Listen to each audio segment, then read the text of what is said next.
जय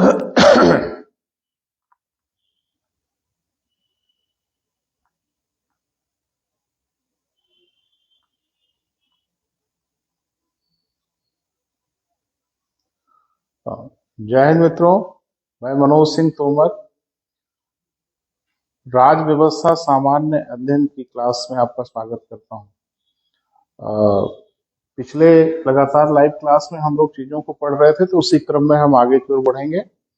और स्पेशली वे मित्र जो सिविल सर्विसेज की तैयारी करना चाहते हैं, यानी थोड़ा गंभीरता में बात करेंगे बेटा, थोड़ा डिटेल में बात करेंगे।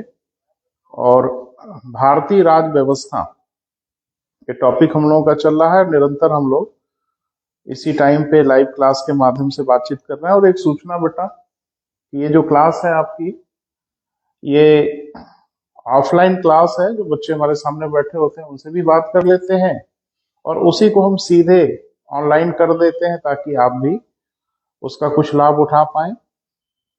और इसीलिए कभी कभी आप देखते हैं कुछ नेटवर्क वगैरह का इश्यू होता है, तो कुछ पिक्चर क्वालिटी वगैरह भी प्रभावित होती है। तो प्रयास कर रहे हैं बेटा कि वो मित्र जो हमारे दूर दराज के इलाके में हैं वह भी अध्ययन कर पाए। और आज हम लोग, जैसे कल हम लोगों ने विस्तार से बात किया था कि किस किस तरह से संविधान सभा का निर्माण हुआ और कैसे संविधान सभा ने भारत के संविधान को बनाया, और वो भी मैंने आपको बताया। कल के वीडियो में देखिएगा, इस पेज पर भी उपलब्ध है। और एक हमारा यूट्यूब चैनल है जो आर्या करियर पॉइंट के नाम पे है, उस पे सारे वीडियो उपलब्ध हैं, तो वहां भी जाके आप अगर छूटा हो तो देख सकते हैं। तो संविधान सभा जो बनाई गई उस पर विस्तार से बात हुई। कैबिनेट मिशन की योजना के अनुसार 1946 में एक संविधान सभा बनाई गई, जिसने भारत के संविधान का निर्माण किया। और एक लंबी प्रक्रिया चली बेटा, यानी 9 दिसंबर 1946 से लेकर के 26 नवंबर 1949 तक यह प्रक्रिया चली और संविधान का निर्माण हुआ। तो कुछ बातें बेटा हम कर लेते हैं, फिर आज एक टॉपिक पे आते हैं जिसपे हम विस्तार से बात करेंगे आपसे। संविधान का निर्माण कैसे हुआ होगा, उसकी प्रक्रिया क्या अपनाई गई होगी। जैसा आपको पता है कि देश का जब विभाजन हो गया, तो शुरू में तो निर्धारित किया गया था कि संविधान सभा में कुल 389 लोग होंगे, यानी इसके जो सदस्य होंगे संविधान सभा के, उसकी सदस्य संख्या ये निर्धारित की गई। लेकिन जाहिर सी बात है कि ये तो तब निर्धारित की गई थी बेटा जब भारत और पाकिस्तान का विभाजन नहीं हुआ था। जब पाकिस्तान का विभाजन हो गया तो जाहिर सी बात है संविधान सभा के सदस्यों की संख्या भी घटी होगी। तो जब विभाजन हो गया, तो विभाजन के उपरांत जो संविधान सभा के लोग बचे भारत के संविधान बनाने के लिए, उनकी संख्या थी 299। ये ध्यान रखिएगा। हाँ, एक और बेटा तथ्य है जिसको दिमाग में रखिएगा कि 26 नवंबर 1949 को जब संविधान सभा ने हमारे संविधान को पारित किया, स्वीकृत किया, धारण किया, तो उस दिन यानी 26 नवंबर 1949 को 299 में से 284 लोग ही उपस्थित थे, यानी बाकी लोग किन्हीं कारणों से उपस्थित नहीं हो पाए थे। तथ्यात्मक चीजें हैं, थोड़ा दिमाग में रखना चाहिए। एक बात और, कि जब संविधान का निर्माण हुआ बेटा, तो कुल कितनी बैठकें हुई। जैसे आज आप देखते हैं कि संसद का सत्र आयोजित होता है, जैसे अभी इस समय बजट सत्र चल रहा है, तो आपने पढ़ा है या आगे हम लोग चर्चा करेंगे कि साल भर में 3 सत्र होते हैं संसद के।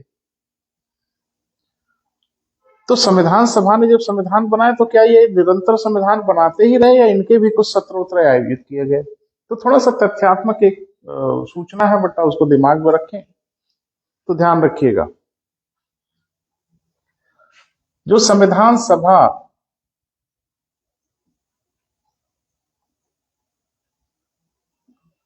के सत्र आयोजित किए गए थे, वो कुल 12 सत्र थे। यानी संविधान के निर्माण के लिए कुल कितने बेटा 12 सत्रों का आयोजन किया गया, सेशंस बुलाए गए, जिसमें जो बैठक हुई इन 12 सत्रों में, भाई बैठक भी हुई होगी ना बेटा, तो 167 बैठक हुई और इसी में हमारे पूरे संविधान का निर्माण हो गया, यानी भारत का संविधान बन गया। हाँ, एक सूचना और बेटा जो आपको जाननी है कि संविधान आखिर कैसे बना होगा, किस तरह से हम लोगों ने अपने संविधान का निर्माण किया होगा। तो जैसे आज विधि बनती है बेटा, संसद में जो विधि का निर्माण होता है, आगे के चरण में हम लोग पढ़ेंगे, विस्तार से बात करेंगे। संसद में जो विधि का निर्माण होता है उसको 3 बार पढ़ा जाता है, जिसको हम लोग कहते हैं वाचन, रीडिंग। यानी कोई विधि जो संसद में पारित होती है, जो दोनों सदन से पारित किया जाता है, वो 3 वाचन से गुजरता है। हर सदन में कोई विधेयक 3 वाचन से गुजरता है, प्रथम वाचन, द्वितीय वाचन, तृतीय वाचन, जिसको इंग्लिश में हम लोग रीडिंग कहते हैं, 3 रीडिंग से गुजरता है। तो ध्यान रखना, हमारा संविधान भी 3 वाचन से ही गुजर के बना है। जैसे आज विधि बनती है बेटा, तो उसकी क्या प्रक्रिया है, विधेयक प्रस्तुत हो जाता है, उस विधेयक पे चर्चा होती है, डिबेट होती है, चर्चा होने के बाद कुछ उसमें संशोधन आदि के प्रस्ताव भी किए जाते हैं, फिर अंत में मतदान होता है।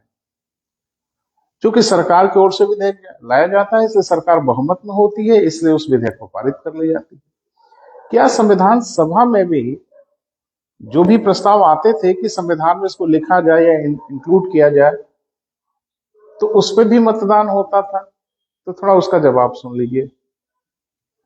संविधान सभा में भी व्यवस्था यही थी बेटा कि जो भी चीजें संविधान में लिखनी है, पहले उसका प्रस्ताव लाया जाए, फिर उस पर डिबेट की जाए, फिर उस पर चर्चा की जाए, उसमें क्या चीजें ठीक हैं, क्या चीजें ठीक नहीं है, क्या उसमें संशोधन करना है, क्या उसमें संशोधन नहीं करना है, सब कुछ फाइनलाइज कर लिया जाए, फिर अंत में मतदान हो और बहुमत से अगर संविधान सभा से पारित हो जाए तो संविधान में उसको लिखा जाए। इस तरह से आपके संविधान का निर्माण होना था। लेकिन बहुत अच्छी बात यह रही बेटा कि संविधान सभा में कभी मतदान नहीं हुआ और जो भी प्रावधान हमारे संविधान में लिखे गए वो सर्वसम्मति से पारित हुए। अब ये कि क्या किसी ने विरोध नहीं किया होगा, किसी ने उसमें संशोधन की बात नहीं की होगी, तो इसका जवाब है हाँ, बिल्कुल किया होगा। 299 लोग एक मत में तो बिल्कुल नहीं रहे होंगे, कुछ लोगों को विरोध रहा होगा कि भाई ये चीजें ऐसे नहीं, ऐसे लिखा जाए। तो उसका एक तरीका अपना लिया गया बेटा, जो देश के लिए बड़ा बेहतर था, कि जो भी गतिरोध हो, जो भी विरोध हो, वो बैठक के बाहर निपटा लिया जाए, और उसको बैठक के बाहर ही निपटा लिया जाता था, सबको संतुष्ट कर लिया जाता था। इसलिए जो प्रस्ताव आता था संविधान सभा के समक्ष, वह सर्वसम्मति से ही पारित हो जाता। यानी आप कह सकते हैं कि हमारे संविधान सभा में मतदान वाली प्रक्रिया को अपनाया नहीं गया, वरन पूरा संविधान 299 लोगों की सर्वसम्मति से बनाया गया। क्लियर है बेटा? हाँ, देखो एक सूचना बेटा आपको देनी है, वो मैं भूल गया। सूचना ये देनी है कि ये जो आर्या कैरियर पॉइंट है बेटा, ये कोचिंग संस्थान आजमगढ़ में है, शहर में ही स्थापित है, और ये 22 अक्टूबर 2003 से संस्थान कार्य कर रहा है आपके शहर में। और सिविल सर्विसेज की हमारे यहाँ कक्षाएं निरंतर चल रही हैं। 20 बच्चों ने पीसीएस की परीक्षाओं में सफलता प्राप्त की, सिविल सर्विसेज के इंटरव्यू तक बच्चे जाए, 1-2 बच्चों ने सफलता भी प्राप्त की। तो जो बच्चे सिविल सर्विसेज की तैयारी करना चाहते हैं, थोड़ा सा बात कर लेते हैं बेटा, फिर आते हैं हम कंटेंट पे। जो भी हमारे मित्र पीसीएस की तैयारी करना चाहते हैं, देखो ढेर सारे बच्चे जो गांव देहात के हैं, उनकी परेशानी है कि उनके सपने ही बड़े छोटे हैं। वो बच्चे सिपाही या इस तरह की परीक्षाओं से ज्यादा सपने ही नहीं देखते, डरे रहते हैं उच्च प्रतियोगी परीक्षाओं से लेके, या लोगों ने डराया है खूब कि बड़ी कोई रहस्यमय चीज पढ़नी होती है, बड़ी कोई गोपनीय चीज पढ़नी होती है, और जो बिना दिल्ली और बिना यहां वहां गए आप पढ़ नहीं सकते। तो ये सब बकवास है बेटा, ये सब फालतू चीजें हैं।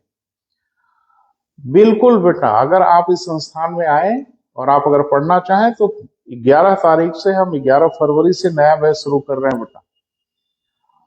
समय 3:30 बजे होगा। जिन मित्रों को सिविल सर्विसेज की कक्षा में शामिल होना है, बेहिचक आइए। आपने जिंदगी में अभी तक क ख ग घ नहीं पढ़ा हो, कंपटीशन के लिए एबीसीडी नहीं पढ़ा हो, कोई परेशानी नहीं, हम एबीसीडी से पढ़ाएंगे आप। और आके देख तो सकते ही हो। मैं तो पिछले 20 सालों से इंतजार कर रहा हूँ। ढेर सारे बच्चे हैं जिनको ये पता ही नहीं कि आखिरकार ये हायर कॉम्पिटिटिव एग्जामिनेशन या उच्च प्रतियोगी परीक्षा देना कैसे है। तो आप एक बार संस्थान में आके हमसे राय भी तो ले सकते हैं। और ऐसा तो नहीं कि संस्थान में आते ही आपको पकड़ लिया जाएगा। ढेर सारे बच्चे ये घबराते हैं, तो ऐसा बिल्कुल नहीं है बेटा। बेहिचक आइए, हमसे राय लीजिए कि सर हम कैरियर में ये करना चाहते हैं, हम वो करना चाहते हैं। हम लोग कैरियर काउंसलिंग का भी काम करते हैं, आपको सपोर्ट करेंगे। आप संस्थान में पढ़े ना पढ़े वो अलग चीज है, लेकिन आपको कैरियर के विषय में अगर कुछ जानकारी हासिल करनी है तो बेहिचक आइए बेटा। और अधकचरी जानकारी और बिना किसी कंपटीशन को जाने समझे नहीं घबराया जाता। तो वो मित्र जो अभी कंपटीशन की तैयारी करना चाहते हैं, अभी वो शुरुआत करना चाहते हैं, एबीसीडी से प्रारंभ करना चाहते हैं, बेहिचक आइए बेटा। और पिछले 20 साल से हम आप ही के बीच में काम कर रहे हैं। यहाँ बच्चे बेसिक से शुरू करते हैं और एबीसीडी से बेटा आपको पढ़ाया जाएगा। तो सिविल सर्विसेज का बैच, पीसीएस वगैरह की जो परीक्षाओं के लिए इच्छुक हैं बच्चे, लोअर सबऑर्डिनेट वगैरह के लिए इच्छुक हैं बच्चे, या इस तरह की जितनी भी परीक्षाएं हैं सिविल सर्विसेज से संबंधित, आप बिल्कुल आइए, आपका स्वागत है। और 11 तारीख से 3:30 बजे हम बैच शुरू करेंगे। भाई लगातार हम आपके सामने लाइव है ही हैं, तो रोज ही डेमो दे रहे हैं, लेकिन अगर आपको क्लास में आके कुछ देखना सुनना है तो बिल्कुल आइए, आपका स्वागत है। हिम्मत जुटाइए बेटा, घबराने की जरूरत नहीं। कोई माँ के पेट से सीख के पैदा नहीं हुआ है, सबको आके यही सीखना होता है। बस आप कोशिश नहीं करते हो, कोई कोशिश करता है। प्रयास आप करोगे, बिल्कुल आप कर सकते हो। हाँ, एक सूचना और बेटा कि कंबाइंड डिफेंस सर्विसेज या डिफेंस फोर्सेस के लिए बड़ी तकलीफ रही है, तो मेरा बड़ा करीबी रिश्ता रहा इन सब चीजों से। तो वो बच्चे जो सीडीएस की तैयारी या सीएपीएफ की तैयारी करना चाहते हैं वो भी आए। 15 तारीख से उसका भी बैच शुरू किया जा रहा है 12 बजे से। बिल्कुल आके पढ़ें और हम निश्चित रूप से आपको सफल बनाएंगे बेटा, अगर आपका सहयोग मुझे मिला तो। वनडे एग्जामिनेशन के जो एक दिवसीय परीक्षाएं हैं उनका भी बैच चल रहा है, जैसे लेखपाल हुआ, कांस्टेबल हुआ, एक्सेट्रा, ढेर सारी परीक्षाएं हैं। तो उसके लिए भी हमारे मित्र आ सकते हैं, सुबह वो बैचेस चलते हैं। तो बिल्कुल बेटा आप आइए, आपका स्वागत है। और आजमगढ़ में हम लोगों ने एक कैंपेन चलाया, एक अभियान चलाया, ताकि हमारे बच्चों को बाहर न जाना पड़े, यहीं रह के वो पढ़ाई लिखाई कर सके। और तमाम जो हमारे टीचर हैं जो दिल्ली में, इलाहाबाद में, इस तरह की जगहों पे टीचर पढ़ाते हैं, वो आपके बीच में उपलब्ध रहते हैं और बिल्कुल आपको सुविधाएं उपलब्ध कराएंगे। तो बिल्कुल आइए बेटा, आपका स्वागत है।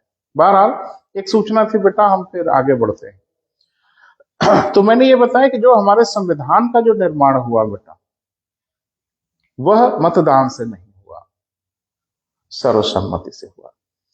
और संविधान भी जो बना है बेटा वो 3 वाचन से होगी, यानी 3 बार रीडिंग हुई। जैसे आज एक संसद विधि पारित होती है, तो ये थोड़ा एक तथ्यात्मक सूचना है बेटा जो आपको जानना थोड़ा आवश्यक है कि हमारे संविधान को भी 3 वाचन से होके गुजरना पड़ा। तो ये 3 वाचन कब कब हुए, और एक बात आपको पता है कि तीसरे वाचन में ही सब फाइनलाइज होता है। तो थोड़ा सा बेटा इसको समझना है। 4 नवंबर 1948 से लेके 9 नवंबर 1948 तक ये हमारे संविधान का प्रथम वाचन हुआ, फर्स्ट रीडिंग हुई।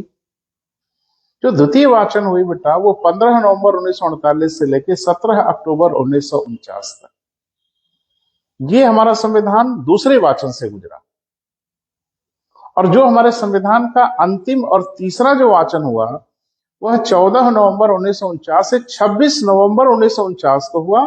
और जैसे ही तीसरा वाचन कंप्लीट हुआ, हमने संविधान को स्वीकृत भी कर लिया और हमने संविधान को अपने ऊपर धारण भी कर लिया। यानी तुरंत प्रभाव से हमने 26 नवंबर 1949 को संविधान के कुछ प्रावधानों को लागू कर दिया। और तुरंत लागू होने वाले प्रावधानों में से एक प्रावधान है नागरिकता, जिसको हम लोगों ने तुरंत लागू कर दिया। तो आज हम लोग बात करेंगे बेटा, एक बड़ा टॉपिक है, बड़े विस्तार से चर्चा करेंगे। थोड़ा धैर्य रखिएगा, पेन हाथ में ले लीजिए, कॉपी सामने खोल लीजिए, कुछ तथ्यात्मक चीजें हम बोलते जाएंगे, उसको भी नोट करते जाइएगा। 12 तो आज का जो हम लोगों का टॉपिक है बेटा, जिसपे हम लोग बड़े विस्तार से बात करेंगे, चर्चा करेंगे। तो उसको भी थोड़ा देखिए, समझने की कोशिश करिए। आज हम लोगों के टॉपिक का जो जिस पे चर्चा होनी है बेटा, वो टॉपिक है सिटीजनशिप, जिसको हम लोग कहते हैं क्या बेटा, नागरिकता। एक बड़ा मजेदार टॉपिक है और बहुत विस्तार से बात करनी है। और आगे हम लोग जो CAA है उस पर भी चर्चा करेंगे, NRC वगैरह जो है उस पर भी चर्चा करेंगे। शाहीन बाग की घटना, इतनी भयानक घटना हो गई CAA को लेके, आखिर ये बीमारी क्या थी, ये समस्या क्या थी, सब कुछ हम विस्तार से बात करेंगे। लेकिन ये सब आपको हम ABCD से पढ़ाएंगे बेटा, शुरू से पढ़ाएंगे। तो थोड़ा ध्यान से बेटा सुनने का प्रयास करिएगा। और ये कोई मतलब नहीं है कि आपने कभी पढ़ा है या नहीं पढ़ा है। इस धरती पर हर व्यक्ति पहली पहली बार जरूर पढ़ता है, तो कहीं कोई चिंता की बात नहीं होती। शुरुआत करिए, कोई परेशानी नहीं। पहला ये कि आखिरकार ये नागरिकता क्या बोला है, क्या चीज होती है। और बड़ी मजेदार बात है कि दुनिया का हर देश वहां के निवास करने वाले लोगों को सिटीजनशिप देता है, नागरिकता देता है। तो आखिर ये नागरिकता है क्या चीज बेटा, उसी को थोड़ा सा हम लोग समझने का प्रयास करेंगे। एक्चुअली जो नागरिकता होती है वो राज्य और व्यक्तियों के बीच में एक विधिक संबंध होता है, एक लीगल रिलेशन होता है, जिसमें व्यक्ति राज्य के प्रति अपनी निष्ठा प्रदर्शित करता है और बदले में राज्य उनको नागरिकता प्रदान करता है। और मैंने बताया कि जो नागरिकता होती है ना बेटा, वो एक लीगल पोजीशन होती है, एक वैधानिक स्थिति होती है। और ये वैधानिक स्थिति तभी दी जाती है जब आप राज्य के प्रति अपनी निष्ठा प्रदर्शित करें, बदले में राज्य आपको नागरिकता देता है। अब नागरिकता से क्या होता है बेटा, नागरिकता आपको कुछ विशेष अधिकार देता है, कुछ आपके कर्तव्य भी सौंप सकता है, और कुछ उन्मुक्तियां आपको छूट देता है जो वो विदेशियों को नहीं देता। और ये सारी चीजें वो हर देश के संविधान में अलग अलग प्रावधान है नागरिकता के विषय में। हमारे यहाँ भी प्रावधान है जिसकी हम अभी आपसे चर्चा करने जा रहे हैं। तो नागरिकता क्या है बेटा, एक लीगल पोजीशन है, एक विधिक स्थिति है जो व्यक्ति और राज्य के बीच का रिलेशन है, जिसमें राज्य नागरिकता प्रदान कर देता है और हम उस राज्य के प्रति अपनी निष्ठा प्रदर्शित कर देते हैं। यही है नागरिकता। अब इसमें कुछ बातें और हैं बेटा जिसको समझना है आपको। दुनिया का हर देश नागरिकता के प्रावधान बनाता है और दुनिया के हर देशों के नागरिकता के प्रावधान एक जैसा बिल्कुल नहीं होते, कुछ मिलते जुलते हो सकते हैं, लेकिन दुनिया के हर देश की नागरिकता का प्रावधान तो अलग अलग बनाया जाता है। क्यों? उस राष्ट्र की आवश्यकता, उस राष्ट्र की जरूरत के हिसाब से नागरिकता के प्रावधान बनाए जाते हैं। क्योंकि हम लोगों ने भी अपना संविधान बनाया। 26 नवंबर 1949 को हम लोगों ने अपना संविधान निर्मित कर लिया, तो निश्चित रूप से हमें भी अपने संविधान में नागरिकता तो लिखनी ही थी। लेकिन जिस तरह से हमारा देश बना, निर्मित हुआ, उस तरह से दुनिया का शायद ही कोई देश बना हो कि देश स्वतंत्र हो रहा है और देश का विभाजन भी हो रहा है। तो एक विचित्र स्थिति में इस देश का निर्माण हो रहा था और ऐसी स्थिति में संविधान सभा को नागरिकता के प्रावधान लिखना था। देश विभाजित भी हो गया, देश बट भी गया, भगदड़ भी मच गई, कुछ इधर से उधर भाग के जा रहे हैं, यानी भारत से कुछ पाकिस्तान जा रहे हैं, कुछ पाकिस्तान से भारत आ रहे हैं। और बहुत ढेर सारे भारतीय न भारत में थे न पाकिस्तान में थे, वो किसी अन्य देशों से देश की स्वतंत्रता के लिए आंदोलन चला रहे थे।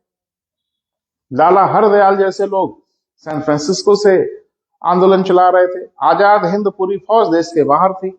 ये तमाम समस्याएं मुंह बाए खड़ी थी बेटा, और इन सभी समस्याओं को समाधान करने के लिए हमारे संविधान में नागरिकता के प्रावधान बनाने थे। और संविधान सभा के सामने एक चैलेंज तो था ही कि आप इस तरह की नागरिकता के प्रावधान बनाएं जिससे सारे लोग उसके दायरे में आ जाते हों। क्योंकि हमारा संविधान लिखित है ना बेटा, तो जितना लिखित है उतना ही माना जाएगा।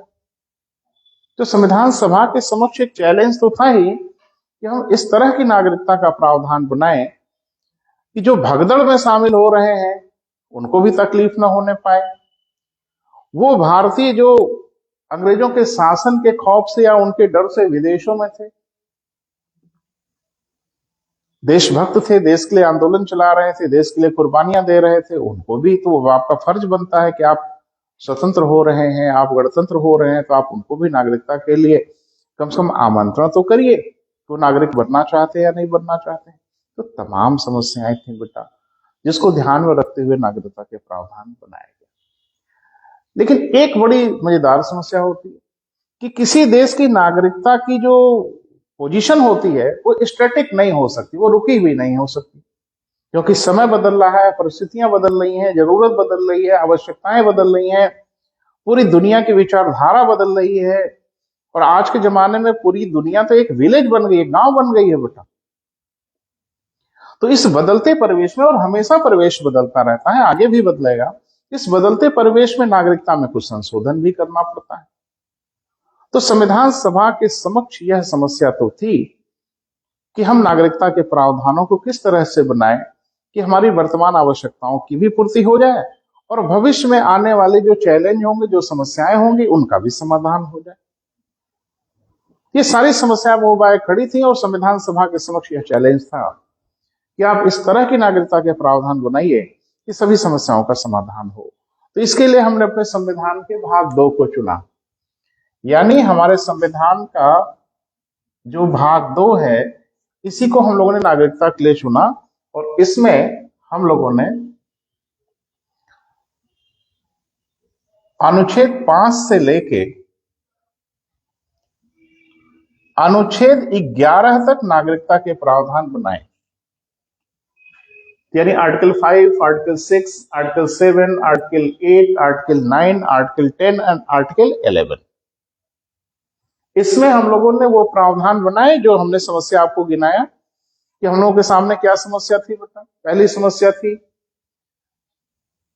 कि जब देश स्वतंत्र हो रहा था तो कुछ लोग यही थे, वो कहीं नहीं भागे होंगे, तो उनकी नागरिकता का प्रावधान बनाना था। देश जब स्वतंत्र हो रहा था तो कुछ लोग भारत से भाग के पाकिस्तान चले गए, उनके बारे में भी कुछ न कुछ लिखना था।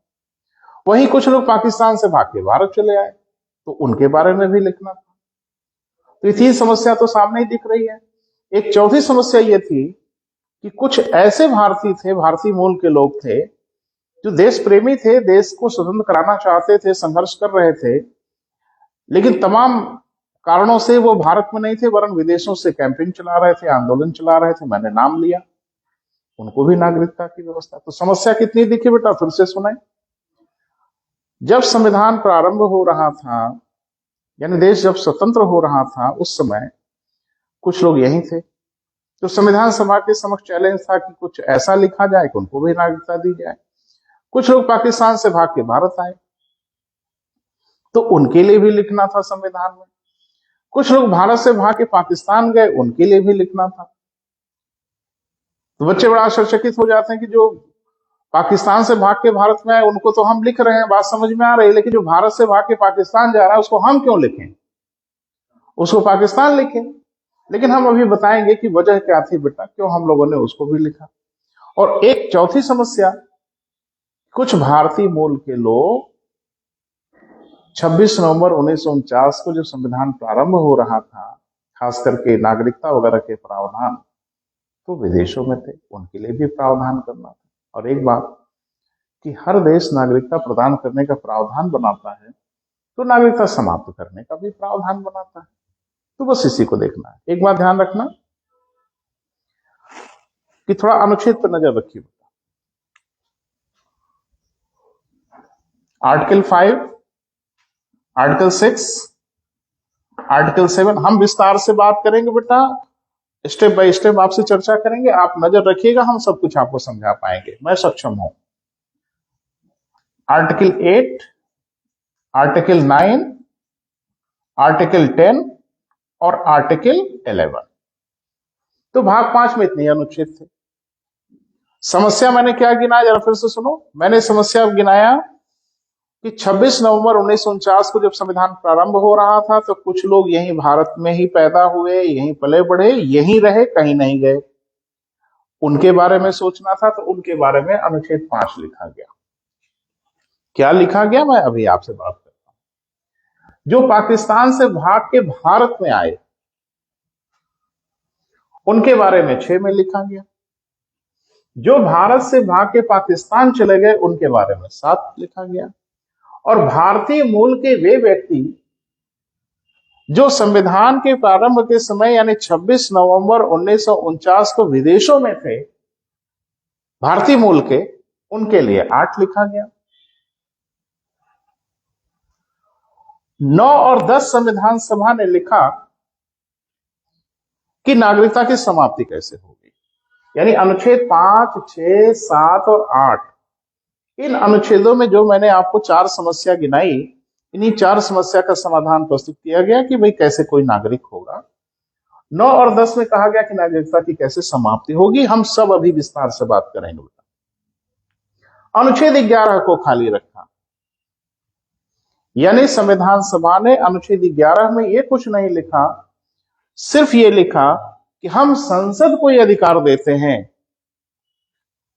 यानी संविधान के अनुच्छेद 11 में यह वर्णित है कि संसद को यह अधिकार है कि संसद नागरिकता के नए प्रावधान बना सकती है। और चूंकि यह अधिकार संविधान में संसद को दिया गया, इसलिए संसद कहां चूकने वाली है, और संसद ने नागरिकता के नए प्रावधान बना ही दिया। हाँ, बिल्कुल बना दिया बेटा। और हम लोग कहते हैं कि संसद ने जो नागरिकता के नए प्रावधान बनाया वो कब बनाया, 1955 भारतीय नागरिकता अधिनियम।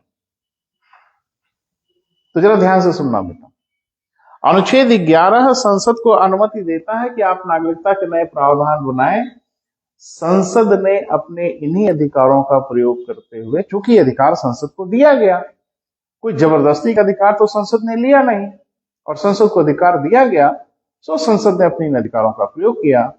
और 1955 में संसद ने बना दिया भारतीय नागरिकता अधिनियम, और उसने बताया कि अब भारत के नागरिक ऐसे होंगे और अब नागरिकता की समाप्ति ऐसे होगी। तो एक बात तो समझ में आ रही है बेटा, जिसको आपको समझना है कि हमारे संविधान में जो नागरिकता के प्रावधान हैं आज की डेट में, वो 2 भागों में बंट गए बेटा। नागरिकता के जो प्रावधान हैं उनको हम लोगों ने 2 भागों में विभाजित कर लिया, 2 भागों में बांट लिया। अब ये 2 भाग कौन कौन से हैं बेटा, थोड़ा उसको समझिएगा, हम विस्तार से बात करेंगे आपसे। जो मित्र हमें रेगुलर लाइव क्लास में देख रहे हैं वो बने रहे, हम पूरे सीक्वेंस में ही बात कर रहे हैं आपसे। अब जाहिर सी बात है कि आज जो चीजें छूटेंगी उसको हम कल बात करेंगे, इसी क्रम में आपसे हम चर्चा करते हुए चल रहे हैं। तो रेगुलर अगर जुड़े रहेंगे तो बड़ा अच्छा है, और नहीं अगर छूट जाता है, लाइव क्लास नहीं अटेंड कर पाते हैं आप, हो सकता है आपकी कुछ व्यस्तता हो, ये सारे वीडियो बेटा YouTube channel Arya career point पे क्रम से उपलब्ध हैं, और हम हर जगह विद्यमान है बेटा। फेसबुक पे भी पेज है, इंस्टाग्राम पे भी है, और यूट्यूब पे तो चैनल ही है, जहां आप चाहें वहां से जाके उपयोग कर सकते हैं। बहरहाल, तो सिटीजन यानी नागरिकता के जो प्रावधान है वो हमारे संविधान में 2 भागों में विभाजित दिखाई देते हैं अध्ययन करते समय। एक 26 नवंबर 1949 के समय, और ये जो नागरिकता के प्रावधान लिखा गया उसको किसने लिखा बेटा, संविधान सभा ने, जो उसको समझ में आया उस समय की समस्या को ध्यान में रखते हुए उसने नागरिकता के प्रावधान बना दिया, जिसका वर्णन अनुच्छेद 5, अनुच्छेद 6, अनुच्छेद 7, 8, 9 और 10 में था। वहीं अनुच्छेद 11 में, यानी हमारे संविधान के आर्टिकल 11 में, संसद को अधिकार दे दिया गया कि संसद भविष्य में जब चाहे नागरिकता के नए प्रावधान बना सकती है, बनाती ही रहती है। अभी आपने देखा सीए बनाया, संसद ने बनाया, किन अधिकारों का प्रयोग करते हुए, अनुच्छेद 11 का प्रयोग करते हुए बनाया होगा। तो संसद को जब अधिकार मिला तो पहली बार संसद ने अपने अधिकारों का प्रयोग किया। कब बेटा? 1955 में, और बना दिया सॉरी भारतीय नागरिकता अधिनियम, और कहा अब नागरिकता ऐसे होगी। यानी आप कह सकते हैं कि हमारे संविधान में नागरिकता के प्रावधान दो भागों में विभाजित हैं, लेकिन 1955 में जो नागरिकता का प्रावधान बनाया वो किसने बनाया बेटा? संसद ने बनाया। तो यही मैं आपको समझाने की कोशिश कर रहा हूं कि हमारे संविधान में जो नागरिकता के प्रावधान हैं वह दो भागों में विभाजित हैं, दो भागों में बंटे हैं। एक वह जिसको संविधान सभा ने 26 नवंबर 1949 को बनाया, एक वह जो संसद ने अनुच्छेद 11 का प्रयोग करते हुए, क्योंकि अनुच्छेद 11 में संविधान सभा ने लिखा कि संसद को हम ये अधिकार देते हैं कि संसद जब चाहे तब नागरिकता के नए प्रावधान बना सकती है, तो संसद ने 1955 में भारतीय नागरिकता अधिनियम पारित किया और नागरिकता के नए प्रावधान बनाए। तो हम लोगों को दोनों पे बेटा बारी बारी से चर्चा करनी पड़ेगी। यानी पहले जो संविधान सभा ने बनाया वो क्या बनाया, तो थोड़ा धैर्य से बेटा, थोड़ा इत्मीनान से पढ़ने की जरूरत है। चीजें गंभीर है, गंभीरता से समझना है, क्योंकि हम लोग सिविल सर्विसेज के लिए पढ़ रहे हैं, इसलिए सतही ज्ञान से कुछ काम नहीं चलने वाला है बेटा, थोड़ा डिटेल में जाइए। तो इसको जरा सा समझिए। तो बारी बारी से बेटा, तो एक तो हम लोगों का ये हो गया और दूसरा हम लोगों का ये हो गया। तो दोनों की हम विस्तार से बात करेंगे, लेकिन पहले हम बात करेंगे कि जो संविधान सभा ने नागरिकता का प्रावधान बनाया वो क्या बनाया। क्लियर है बेटा? चर्चा करें? हाँ बिल्कुल तैयार हैं, तो हम बात करते हैं। तो पहला हम लोगों को बात ये करनी है बेटा कि संविधान सभा ने जो नागरिकता के प्रावधान बनाए और जो 26 नवंबर 1949 को प्रभावी हो गया, वो उन्होंने क्या बनाया था, उसकी चर्चा हम लोग करते हैं।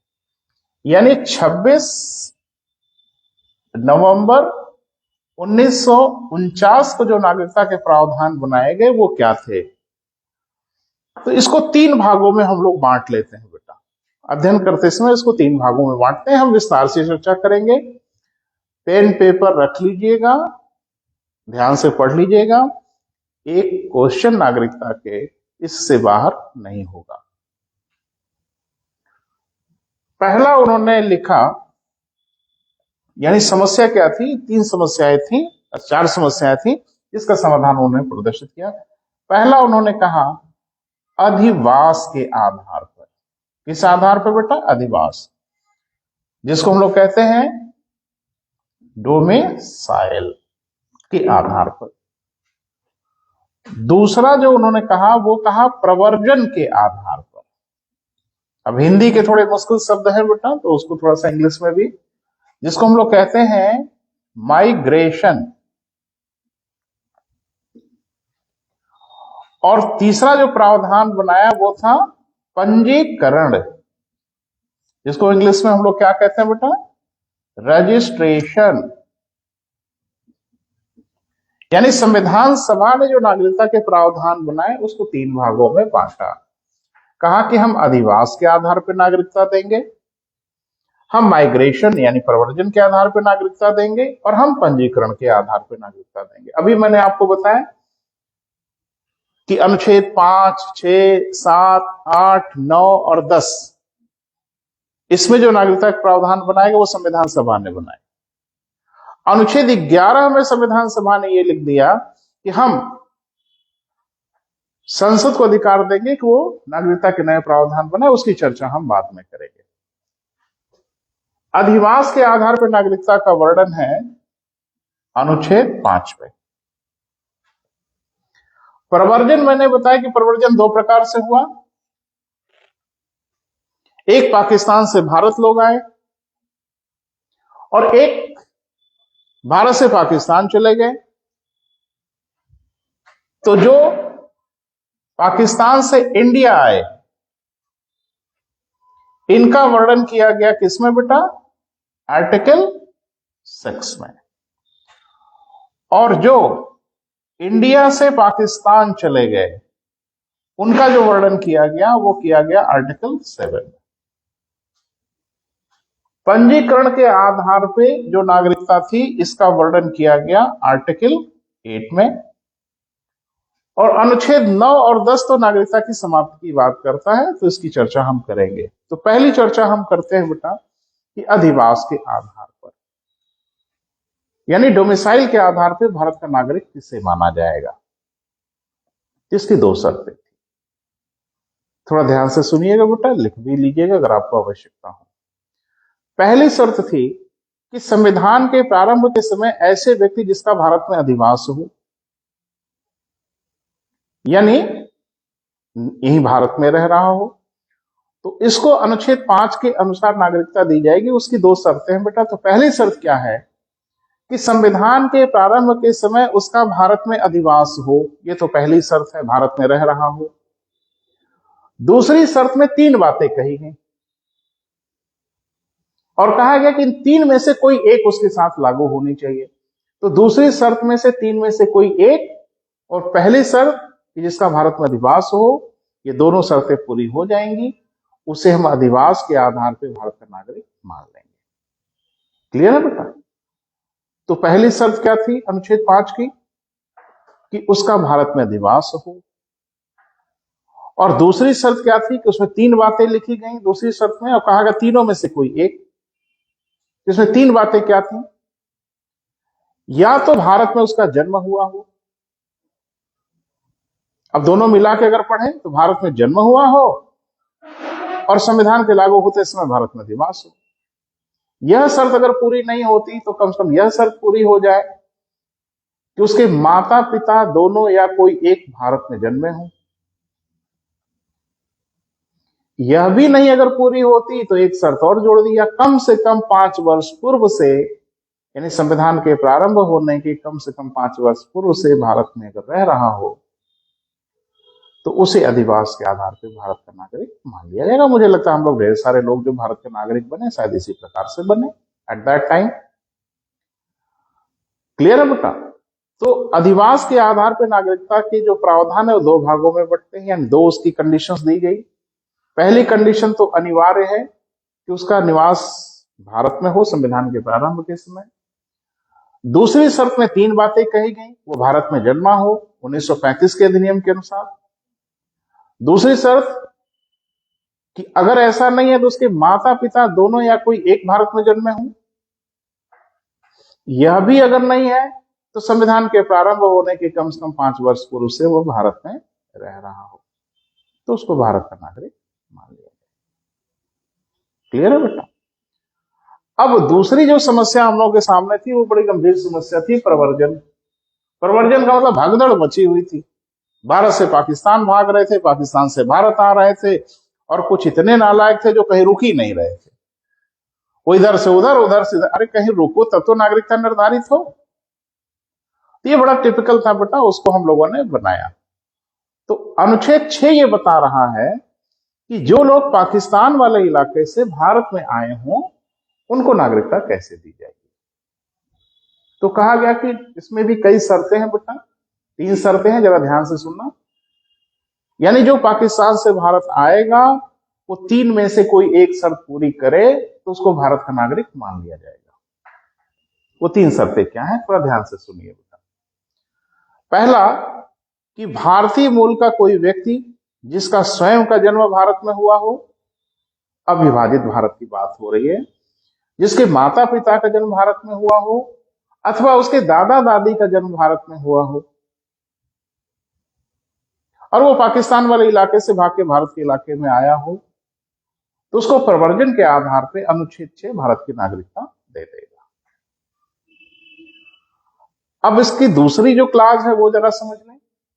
यदि कोई व्यक्ति 19 जुलाई 1948 से पहले भारत आ गया हो और सामान्य रूप से भारत में रह रहा हो, उसको प्रवर्जन के आधार पर भारत की नागरिकता दे दी जाएगी, यानी माइग्रेशन के आधार पर उनको भारत की नागरिकता दी जाएगी। यह भी अगर नहीं पूरी होती तो तीसरी शर्त दी गई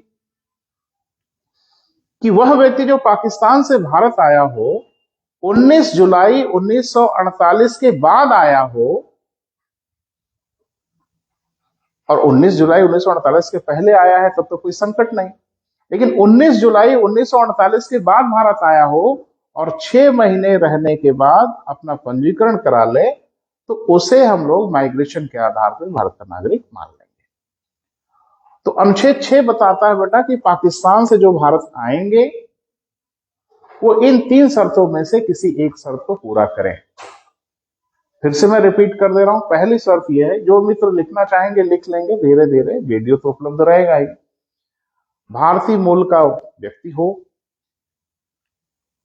उसके स्वयं का जन्म भारत में हुआ हो, उसके माता पिता का जन्म भारत में हुआ हो, या उसके दादा दादी का जन्म भारत में हुआ हो और पाकिस्तान वाले इलाके से भारत आया हो, तो उसे भारत का नागरिक मान लिया जाए। दूसरी शर्त यह है कि 19 जुलाई 1948 से पहले भारत आया हो और सामान्य रूप से यहां रह रहा हो, उसे भारत का नागरिक मान लिया जाएगा। तीसरी शर्त कही गई कि 19 जुलाई 1948 के बाद आया हो भारत, तो 6 माह रहने के उपरांत पंजीकरण करा लिया हो, तो उसे भारत का नागरिक। आप एक नोटिस कर रहे हैं बेटा, ये 19 जुलाई 1948 दिख रही है बार बार, ये क्या है आफत? एक्चुअल में भगदड़ तो बेटा मची ही थी। इतिहास में आपने देखा बड़ी बुरी गति थी, इधर से उधर उधर से इधर भागदौड़ मची थी, मारकाट भी मची थी।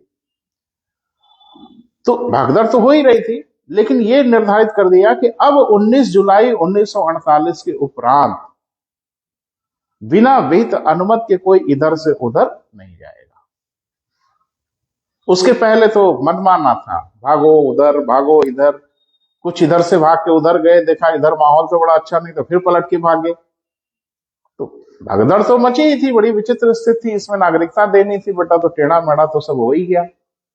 इसलिए 19 जुलाई 1948 का एक बॉर्डर लाइन बना दी गई कि जो 1948 के पहले आए हों कोई परेशानी नहीं, लेकिन जो 19 जुलाई 1948 के बाद आए हों पाकिस्तान से, वो कम से कम 6 महीने रह लें, ताकि कंफर्म हो जाए कि यही रहेंगे, फिर भागेंगे नहीं पाकिस्तान, तो वो पंजीकरण करा के अपनी नागरिकता ले सकते। इसका वर्णन है बेटा अनुच्छेद 6 में। किसका वर्णन है? जो पाकिस्तान से भारत आए। लेकिन ढेर सारे लोग भारत से पाकिस्तान चले गए, तो अब उनकी भी एक समस्या थी, तो उनकी समस्या का समाधान भी लिखा गया। कहा गया 1 मार्च 1947 के उपरांत, यानी 1 मार्च 1947 के उपरांत जो भारत वाले क्षेत्रों से पाकिस्तान के क्षेत्रों में प्रव्रजन कर गए हों, पाकिस्तान चले गए हों, वो अनुच्छेद 5-6 के उपरांत भी भारत के नागरिक नहीं माने जाएंगे। यानी अनुच्छेद 5 और 6 जो अगर उनको नागरिकता देता था, तो वो भारत के नागरिक नहीं माने जाएंगे, समाप्त कर दिया जाएगा। लेकिन ये कहा गया जरूर कि अगर वो वहां से फिर विधिक रूप से भारत में प्रवास कर गए हों, अनुमति लेके भारत में आ गए हों और 6 माह रहने के उपरांत पंजीकरण करा के भारत की नागरिकता ले सकते हैं। इसलिए हमने 7 को लिखा। प्रवर्जन हो गया बेटा। प्रवर्जन 2 प्रकार का हो रहा था, पाकिस्तान से इंडिया, इनका वर्णन अनुच्छेद 6 में, कंडीशंस मैंने आपको बताई, और इंडिया से पाकिस्तान, जिसकी अभी मैंने कंडीशन बताई कि 1 मार्च 1947 के बाद जो यहां से पाकिस्तान गए, वो भले ही 5-6 के अनुसार भारत के नागरिक होते हों, वो अब भारत के नागरिक नहीं माने जाएंगे। लेकिन पाकिस्तान से भारत में पुनर्वास की अनुमति लेकर भारत में आए हों और 6 माह रहने के उपरांत पंजीकरण करा के वो पाकिस्तान से आने वाला व्यक्ति भारत की नागरिकता ले सकता है। इसका वर्णन किसमें था बेटा? अनुच्छेद 7 में था। अब आया बेटा पंजीकरण के आधार पर नागरिकता। मैंने बताया था ना बेटा कि एक तीसरी भी समस्या थी कि ऐसे ढेर सारे भारतीय थे जो न भारत में थे न पाकिस्तान में थे, वो विदेशों में थे। तो इतनी नैतिकता तो बची ही है बेटा, या बची रहनी चाहिए, जो आपको स्वतंत्र कराने के लिए विदेशों से संघर्ष कर रहे थे। तमाम दुनिया के देशों में लोग बिखरे हुए थे जो अंग्रेजों के शासन के डर से या अन्य कारणों से भारत नहीं आ रहे थे, विदेशों से ही देश को स्वतंत्र कराने के लिए आंदोलन चला रहे थे, और आप स्वतंत्र हो गए, आपने अपना संविधान बना लिया। तो कम से कम इतनी कृतज्ञता तो दिखानी ही होगी कि उनसे कम से कम पूछ तो ले, क्या भारत के नागरिक बनेंगे। तो इसीलिए हमने इसका वर्णन किया अनुच्छेद 8 में, और हमने ये पूछा कि ऐसा प्रत्येक भारतीय मूल का व्यक्ति जो संविधान के प्रारंभ के समय विदेशों में हो, वो अगर भारत का नागरिक बनना चाहे तो बस एक पंजीकरण करा के भारत की नागरिकता ले सकता है। बहुत सिंपल प्रक्रिया बनाएगी कि वो अपना पंजीकरण करा ले, रजिस्ट्रेशन करा ले, बता दे कि मैं भारत का नागरिक बनना चाहता हूं, उसको भारत की नागरिकता दी जाएगी। क्लियर हुआ बेटा? तो नागरिकता जब संविधान सभा ने जब गंभीरता से विचार किया तो उसको समस्याएं जो सामने आई, उन समस्याओं को समाधान करने के लिए उन्होंने नागरिकता देने के 3 आधार बनाए। 26 नवंबर 1949 को पहला प्रवर्जन अधिवास यानी डोमिसाइल के आधार पे, दूसरा प्रवर्जन यानी माइग्रेशन के आधार पे, और तीसरा पंजीकरण यानी रजिस्ट्रेशन के आधार पे। इस 3 आधारों पे हमने समस्या का समाधान किया। अब मैंने कहा कि 2 अनुच्छेद जो है बेटा, आर्टिकल 9 और आर्टिकल 10, ये संविधान सभा ने बनाया कि आखिर नागरिकता की समाप्ति कैसे होगी। तो अनुच्छेद 9 ये कहता है कि भारत का कोई नागरिक अगर स्वेच्छा से विदेशी नागरिकता ग्रहण करेगा तो उसकी भारत की नागरिकता स्वयं समाप्त हो जाएगी।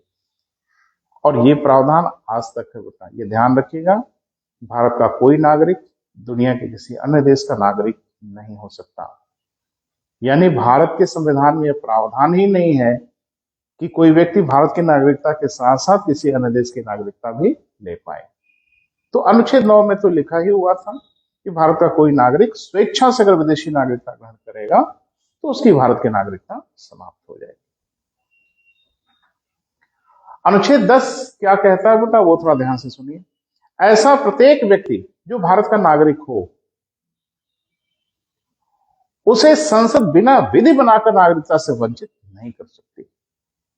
यानी ऐसा प्रत्येक व्यक्ति जो भारत का नागरिक हो, उसे संसद बिना विधि बना के नागरिकता से वंचित नहीं कर सकती। यानी अनुच्छेद 10 चीख चीख के कह रहा है कि संसद के पास ये अधिकार है तो कानून बनाकर, विधि बनाकर नागरिकता से वंचित कर सकती है, अन्यथा नहीं कर सकती। क्लियर है बेटा? तो मैंने कोशिश किया कि आपको नागरिकता कम से कम समझ में आए, लेकिन ये प्रावधान वह है जो संविधान सभा ने लिखे थे और उस समय की समस्या को ध्यान में रखते हुए लिख दिया। और आपने 10 तक पढ़ लिया, क्या इसमें कहीं ये दिखा कि सोनिया गांधी कैसे भारत के नागरिक हो गई? वो जो भारत के नागरिक बनी, इसका तो कहीं इसमें जिक्र ही नहीं है। और आपको पता है कि सोनिया गांधी भारत की नागरिक हैं। अरे भाई, नागरिक ही क्यों, लोकसभा की सदस्य होती हैं, और लोकसभा की सदस्यता की आप शर्तें अगर पढ़े होंगे तो पहली शर्त ही पढ़ा होगा, उससे भारत का नागरिक होना चाहिए। तो इसका मतलब वो भारत के नागरिक हैं। वो तो 5 के हिसाब से नहीं है, वो तो 6 के भी हिसाब से नहीं है, वो तो 7 के भी हिसाब से नहीं है। 8 और 9 तो नागरिकता समाप्ति की बात करता है। तो आखिरकार वो भारत के नागरिक कैसे हो गई? तो उसके लिए थोड़ा आपको धैर्य करना पड़ेगा, क्योंकि अब हम लोगों को दूसरा प्रावधान पढ़ना पड़ेगा, जो अनुच्छेद 11, जो आर्टिकल 11 संसद को अधिकार दिया था कि संसद भारतीय नागरिकता बना सकती है। और 11 का प्रयोग करते हुए संसद ने 1955 में भारतीय नागरिकता अधिनियम पारित कर दिया। और उस अधिनियम में 5 प्रकार से नागरिकता लेने की और 3 प्रकार से नागरिकता छोड़ने का वर्णन था, जिसकी चर्चा बेटा आज नहीं, हम कल करेंगे। तो कल का जो हम लोगों का टॉपिक होगा, वो टॉपिक होगा कि संसद द्वारा बनाए गए भारतीय नागरिकता अधिनियम के अनुसार नागरिकता। फिर से बेटा आपको याद दिला दें कि 11 तारीख से 3:30 बजे हम लोग सिविल सर्विसेज का नया प्रोग्राम शुरू कर रहे हैं। और ये फाउंडेशन प्रोग्राम जैसा होता है बेटा, कोई बच्चा जो ABCD से पढ़ना चाहता है बेहिचक आए, बिल्कुल हम लोग पढ़ाते हैं बेटा, पूरी टीम लगी है, सब लोग मदद करते हैं। और ये कोचिंग संस्थान आजमगढ़ में है बेटा, और मैं तो ऑनलाइन पढ़ाता हूं, तो कोई दिल्ली से पढ़ रहा है, कोई पटना से पढ़ रहा है, कोई मणिपुर से पढ़ रहा है, कोई कहीं से पढ़ रहा है, मध्य प्रदेश से बच्चे पढ़ रहे हैं, बहुत अच्छा लगता है। तो जो हमारे मित्र आजमगढ़ के हैं, जो आसपास के क्षेत्रों से रहते हैं, डीएवी डिग्री कॉलेज के सामने ही कोचिंग संस्थान है, पिछले 20 साल से है, वो बिल्कुल आए बेटा, उनका स्वागत है। और हम लोग 100% अपना एफर्ट देंगे, और भविष्य में तो देंगे ही देंगे, लेकिन भूतकाल में भी दिया है। 10 बच्चों को यहीं से पीसेस बनाया है, उनको चलना सिखाया हम लोगों ने, और आपके साथ बिल्कुल ये मदद होगी। बिल्कुल आप आइए बेटा, स्वागत है। और बिल्कुल हिम्मत दिखाइए, सपने बड़े रखिए। छोटे सपने बनाना अपराध है, पराजय बिल्कुल अपराध नहीं है बेटा। तो लक्ष्य बड़ा बनाइए, कोशिश करिए, और जरूर सफल होंगे। थैंक यू बेटा, थैंक यू सो मच।